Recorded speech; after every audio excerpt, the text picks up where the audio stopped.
$400? You gotta be kidding yourself. Why are PAL N64 games so goddamn expensive, man? There's gotta be a cheaper option. There's gotta be.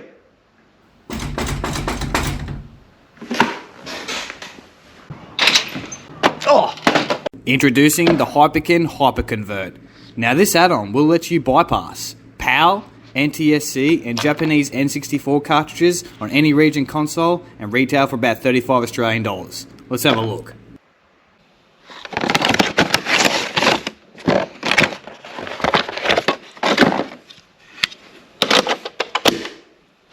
Kinda reminds me of the Sega 32X a bit. Looks kinda stupid actually. But the question is, does it work? Got a bunch of N64 Japanese cartridges. Wave Racer, Star Wars, some random game. We'll just go with Wave Racer.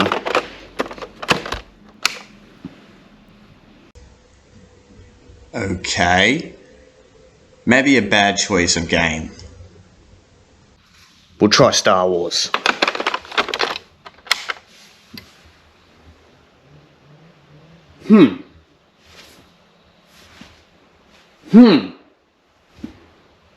Now just to be sure that this thing even works, we'll try Top Gear Rally. This is a PAL version. Well, this works. Why don't the rest of the cartridges?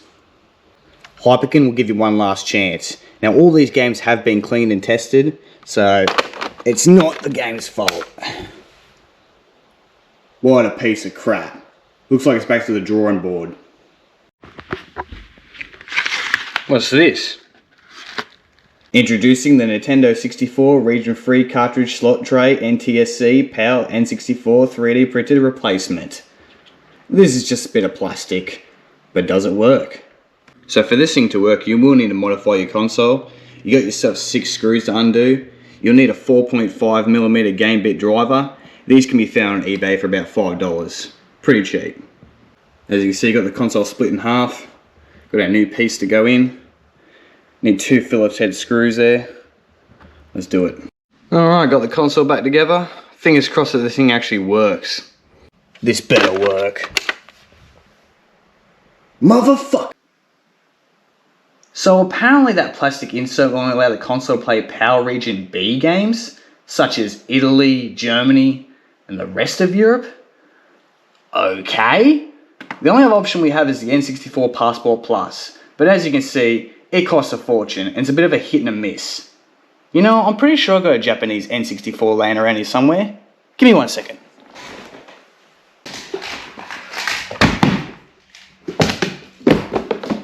Where is it? Aha! Problem solved, bitch! Right, N64 games are physically region locked. At the end of the day, if you want to play NTSC or ntsc-j games, just stick with the original hardware. Don't be a moron like me and waste your dollars on adapters, inserts and external cartridges. It's just not worth it. The game labels and box art are slightly different. I actually really like some of these Japanese designs more than the PAL labels. Let's compare the pair. When it comes to the gameplay, there are some minor differences such as sound effects, dialogue, visuals and language, but they all play the same. You'll also find there's a handful of games that only made a Japanese and North American release. That's basically why I have 2 consoles.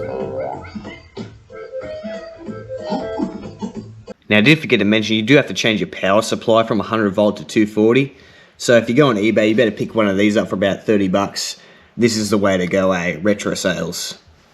Check out the PAL version. Why would you want to play Japanese or NTSC games? Well, as I stated before, the cost comparison is a big difference. You'll find that Japanese games go for about a quarter the price to say a PAL region game. That, and there was a lot more copies produced in Japan. Now before we get into the main event, we'll quickly check out this one. This is a Japanese exclusive. Yucheniton no Hono no Challenger translates to irritating electric stick, that's developed by Ukes and published by Hudson Soft and was released in Japan on the 9th of December 1997. Alright, let's begin. Now in this game you're going to maneuver a stick through 6 different mazes. Yeah, it's a pretty basic game. You can definitely see why this never got a worldwide release. I believe this is based off a TV show series segment. I'm not 100% sure, eh?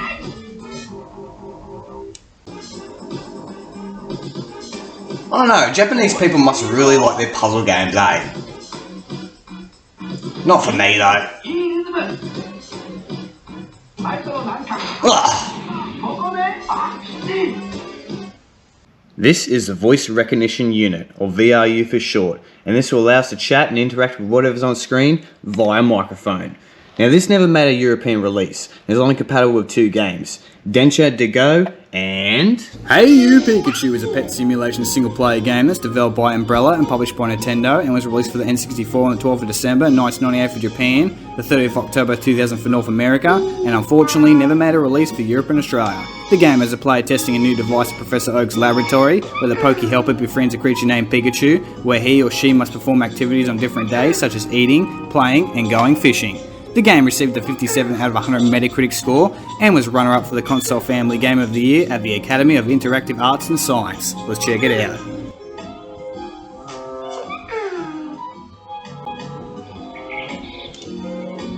Now for this device to work, you will need to have both the game and the VR unit in the same region format. The microphone that was meant to come with ours, it's kinda missing, but don't stress, any microphone or earpiece with a 3.5mm jack should be sweet. Now if you look around the room, you've got a whole bunch of items you can interact with Pikachu and whatnot. Let's see if this thing actually works. So we press the Z button. Pikachu, get over here. Oi, what are you doing? So it kind of works, but I do suggest using the actual microphone that comes with the system. This is a bit sketchy. If you press the start button, you bring the toolbox up. Got a whole bunch of items here you can use with Pikachu. Got a horn, harmonica, a couple things. Shall we go outside, Pikachu? Come on, man, let's go.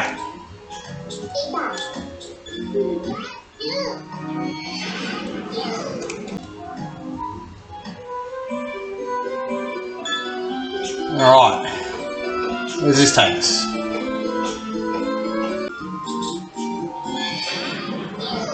You get some pretty cool animations, I guess. I mean, the graphics are half decent. We'll go for here. Got yourself a bit of a world map. We'll just go here. Alright, looks to be an open field. There we go. Now, if you played Seaman on the Dreamcast, you've basically played this game. They're pretty similar. Give me a flower. Oh, you chucked it. Okay.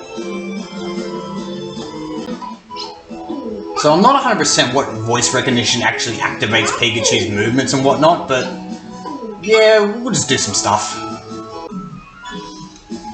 Flower. Okay. You want the flower, man? There you go. That's pretty cute. Whatever. So we just entered another location. Ran to a Bulbasaur. I think he's teaching a Pikachu a recipe or something. There it is. Yeah, it's working. I guess I'm gonna chuck this all in a pot and cook it. I mean, you gotta admit, it's a pretty charming game. Like I said, I'm not the biggest fan when it comes to pet simulations, but this is different, eh? He's trying to tell me something, I don't know what he's doing. Do you want the lettuce, Pikachu?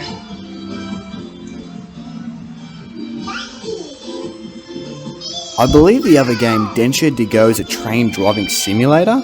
That also has a custom controller that the game utilises. It's kinda cool, I guess, if that's your thing.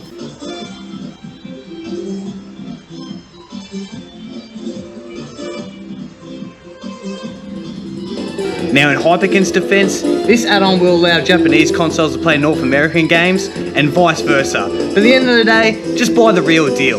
I'm the pizza man and I'm out of here.